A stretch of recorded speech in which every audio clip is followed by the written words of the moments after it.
Assalamualaikum warahmatullahi wabarakatuh. Perkenalkan, kami dari kelompok 4, kelas Pancasila NOP 103 C3.8 dari Universitas Airlangga. Perkenalkan, nama saya Ayu Zulfa Widiawati, NIM 0821 1183 3074, dan rekan saya.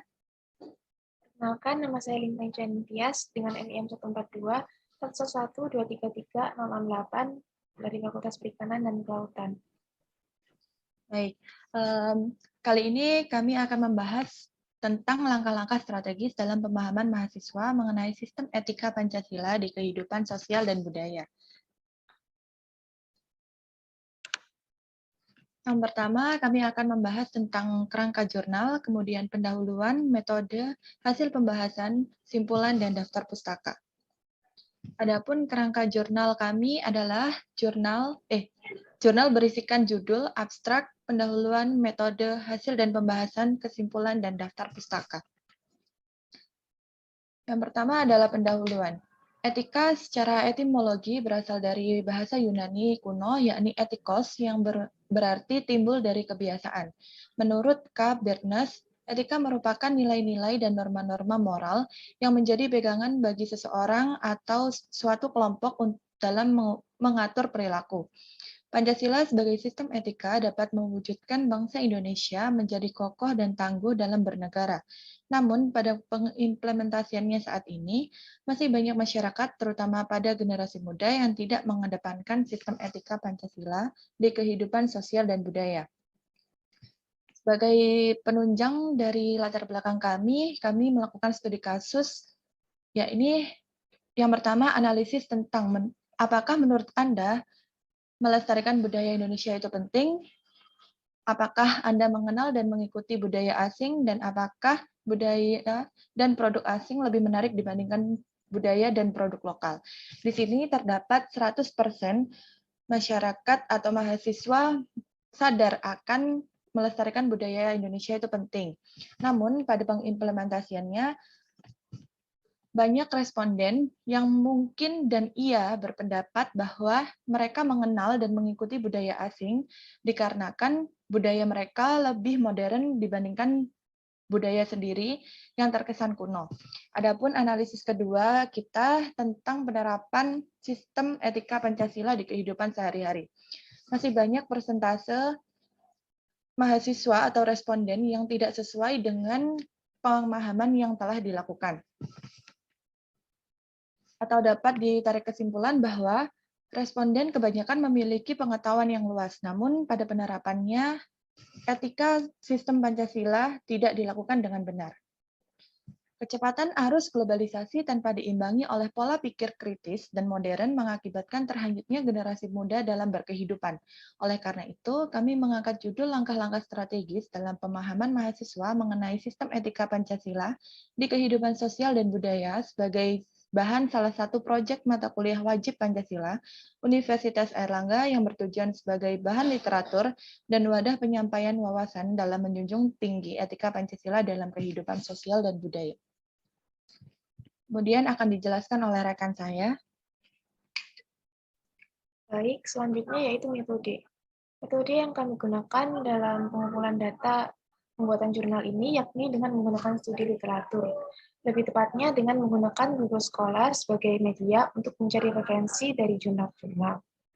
Studi literatur sendiri adalah sesuatu yang akurat sebagai bahan analisis yang diangkat dari beragam bacaan yang bermakna terhadap pembahasan penelitian atau sebagai alat pengumpul hasil untuk menampilkan beragam hipotesis yang relevan dengan perdebatan yang terjadi.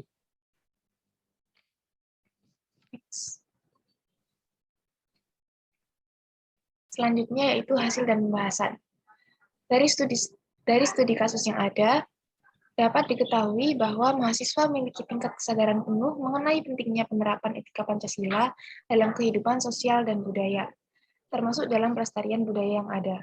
Namun, jika dilihat dari pengimplementasiannya dalam kehidupan sehari-hari, mengenai penerapan etika Pancasila dalam kehidupan sosial dan budaya masih terbilang kurang. Bahkan kegiatan pelestarian budaya pun masih dipandang sebelah mata. Untuk itu, diperlukan adanya solusi maupun langkah-langkah strategis dalam mengatasi dan menanggulangi permasalahan tersebut.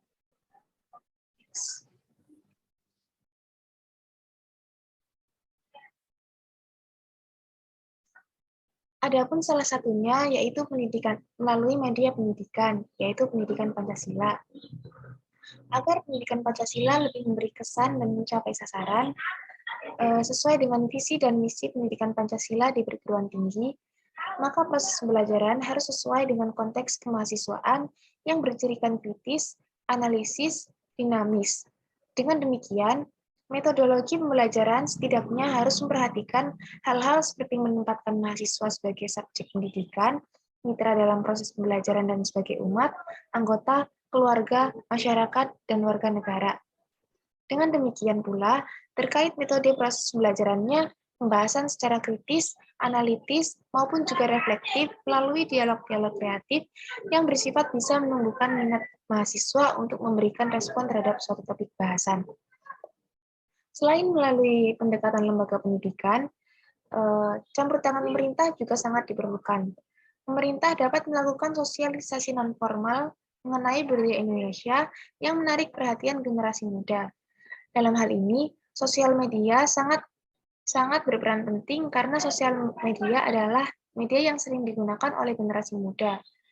Seperti contohnya, pemerintah bisa bekerja sama dengan public figure atau podcaster ternama untuk mensosialisasikan tentang bagaimana menariknya budaya Indonesia, serta pentingnya melestarikan budaya Indonesia melalui sebuah podcast. Platform media yang bisa dimanfaatkan dalam penyampaian pesan dalam penyebaran podcast tersebut adalah melalui Spotify, YouTube, dan Instagram. Tak hanya budaya yang perlu diperhatikan, produk lokal juga perlu diperhatikan. Sudah saatnya produk lokal dilindungi dan diselamatkan. Hal ini dikarenakan produk lokal adalah identitas bangsa dan masa depan bangsa Indonesia. Jika produk lokal hilang dari pasaran, maka yang ada adalah banyaknya pengangguran di daerah yang pada akhirnya menjadi beban pemerintah. Media promosi dari produk lokal ini bisa melalui media-media yang dikenal dan mudah diakses masyarakat, seperti YouTube, Instagram, Facebook, dan Twitter. Dengan adanya kerjasama dari berbagai pihak, penerapan etika Pancasila dalam kehidupan sosial dan budaya di Indonesia diharapkan dapat dipahami dengan baik dan berkembang, khususnya di kalangan mahasiswa yang merupakan ujung tombak penentu masa depan bangsa Indonesia ini, diharapkan lebih memahami dan memaknai lagi, serta menerapkan etika Pancasila tersebut dalam kehidupan sosial maupun budaya di Indonesia. Selain itu, pihak-pihak yang terkait juga diharapkan dapat menyadari dan melaksanakan kewajibannya masing-masing dengan baik dan saling mendukung satu sama lain, sehingga tujuan yang diharapkan pun dapat tercapai. Next.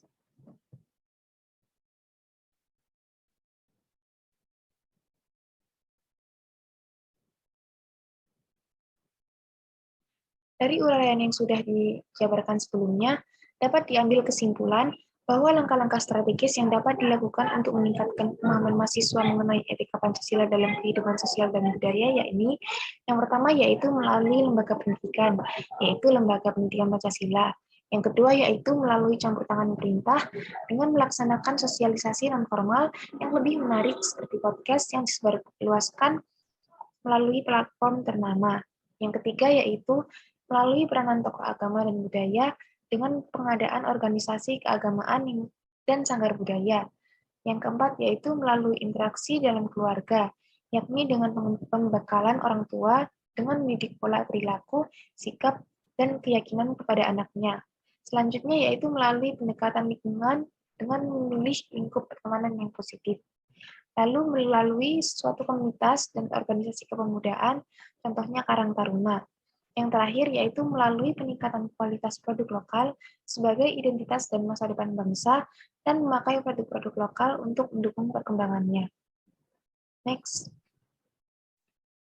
Selanjutnya yaitu ada beberapa daftar pustaka yang kami gunakan sebagai bahan referensi. Next. Sekian yang dapat kami sampaikan. Kurang lebihnya kami mohon maaf. Terima kasih dan wassalamualaikum warahmatullahi wabarakatuh.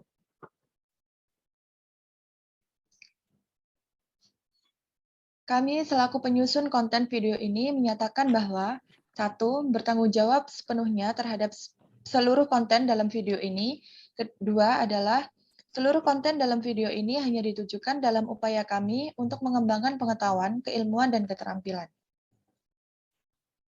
Yang ketiga, seluruh konten dalam video ini tidak bermaksud mengolah isu-isu yang tendensius, memihak, atau segala hal yang bertujuan untuk menyinggung pihak lain, melainkan hanya ditujukan sebagai media open access untuk pendidikan dan keilmuan bagi kemajuan peradaban manusia, khususnya pada apa yang terkait dengan studi tentang Pancasila.